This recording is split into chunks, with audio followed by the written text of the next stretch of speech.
So here we are, guys, live on Instagram, YouTube, LinkedIn, and Perform Live. Welcome, everybody. So here we are at our Fireside chats, and I'm really excited to get into today's topic, which still is in the theme of unconditional acceptance, but we're going to venture into some other territories today. So up till now, we've been talking about letting go of resistance, right? Rather than saying no to how you're feeling or no to what's going on in your external environment or your external circumstances. We're learning how to practice the art and skill of surrender, saying yes to what is, letting go of resistance. Now, again, we clarified last week that this doesn't mean you have no boundaries. It just means that you might say no to a behavior or might say no to something that's happening in the world, but you're not going to push against it or resist it. You're just going to say, I'm a no to this with clear, loving boundaries. I'm not going to say no to you as a person because I know inside that you are also just a wounded being trying to navigate your way through the world. So the conversation around unconditional acceptance has been as it pertains to the external. But the one thing that we have not yet gotten into is the very important element of radical self-acceptance and compassion and our ability to acknowledge that we are whole, healed, complete, and perfect just as we are. And then from that place, we can begin to grow and evolve. And the thing that I find sometimes concerning about the world of personal development or even spiritual development is that so often, because we're looking to grow and evolve and we're the kind of people who want to be better, we begin to use the platform of personal development or spiritual development as a means of self-berating or continually feeling like we're not enough, we're not doing enough, we're not being enough. We're constantly trying to quote unquote get better, be better. And what I'm suggesting is that you are whole, healed, and complete just as you are in your essence.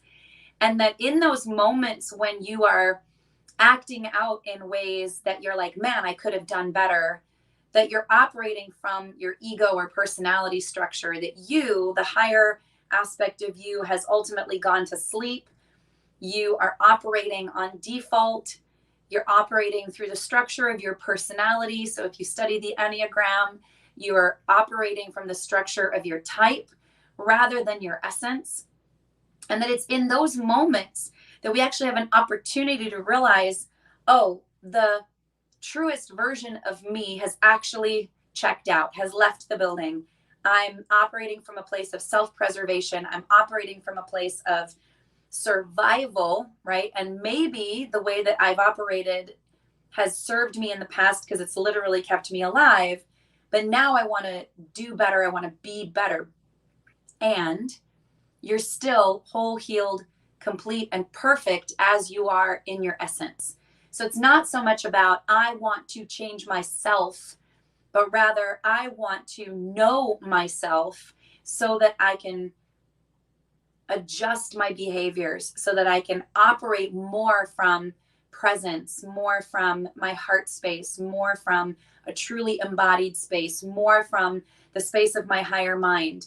That when I am truly dropped into who I am at my core, at my essence, there is nothing to change, right? And so it's not so much that we want to use personal growth, personal development as a mechanism for finding flaws within ourselves, but rather that we want to use spiritual development, spiritual growth, personal development, personal growth as a mechanism for gaining a greater understanding of why we do the things that we do, why other people do the things that they do without judgment, without making anybody wrong or bad, but rather a recognition that we are all wounded, that we're all in the process of reconciling and healing those wounds that we have inside.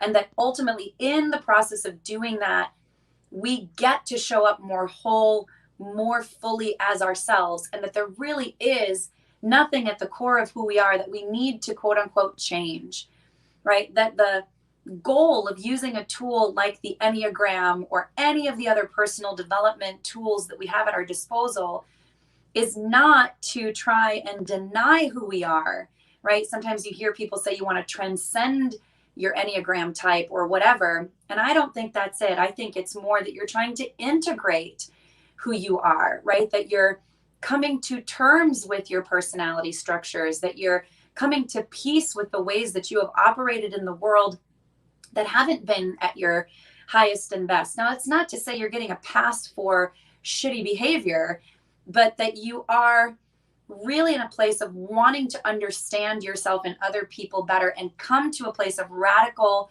self-compassion, self-acceptance, so that when you do go to sleep, that you don't berate yourself for having gone to sleep, that you recognize that's just a part of the human experience.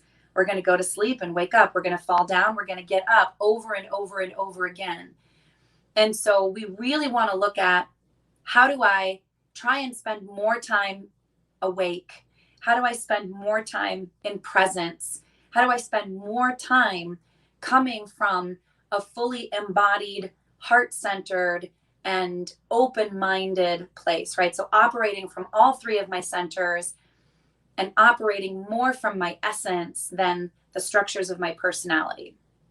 I think that is how we can use the tool of the Enneagram and any other personal development, spiritual development tools and mechanisms that we have at our disposal to start from a place of radical self-love and self-acceptance, self-compassion for when we get it wrong, so to speak, right? When we fall asleep, so that when we do fall asleep, because it's not if you fall asleep, you are going to fall asleep by virtue of being a human being. You will forget and remember and forget and remember who you really are.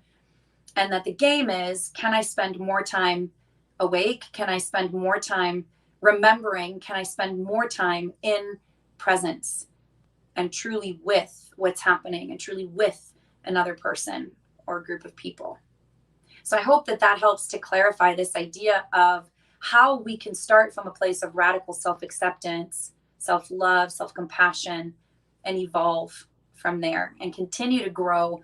So even if you are in a practitioner of like spiritual modalities, or you're really steeped in the personal development, personal growth world, that it's not because you're not enough, because you have to get better, but rather that you're using these things to come home to the essence of who you really are, because where you are in your essence, you are whole, you are healed, you are complete, you are perfect, just as you are in all of your glorious human imperfections.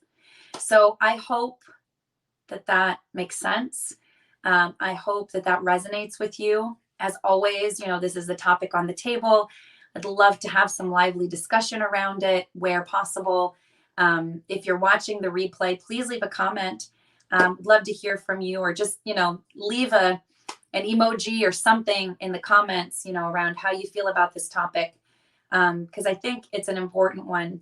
It's something that I've been really present to lately, especially, when life hits you with so much turmoil and so many obstacles, and you have mixed messages coming to you about, how you're doing, because everyone's going to have an opinion about how you're doing and what you're doing.